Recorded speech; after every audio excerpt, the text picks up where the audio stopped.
সামাজিক যোগাযোগ মাধ্যমে একচেটিয়া আধিপত্য বজায় রাখতে কৌশল গ্রহণের অভিযোগে এবার বিচারের মুখোমুখি হয়েছেন মার্ক জাকারবার্গ।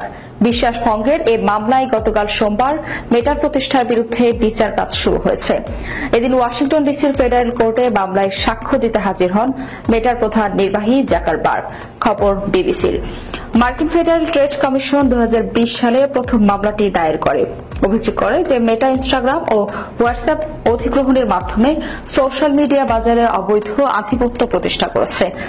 জাকারবার্গের বিরুদ্ধে অভিযোগ, ইনস্টাগ্রাম ও হোয়াটসঅ্যাপকে মেটার একচেটিয়া আধিপত্যের উপর হুমকি হিসেবে বিবেচনা করে তারা ওই দুই প্রতিষ্ঠানকে গ্রাস করেছেন। এর মাধ্যমে বাজার ক্ষমতার অপব্যবহার করেছে তারা। 2012 সালে ইনস্টাগ্রাম ও 2014 সালে হোয়াটসঅ্যাপ অধিগ্রহণ করলেও প্ল্যাটফর্ম দুটির কোনো উন্নয়ন করেনি মেটা।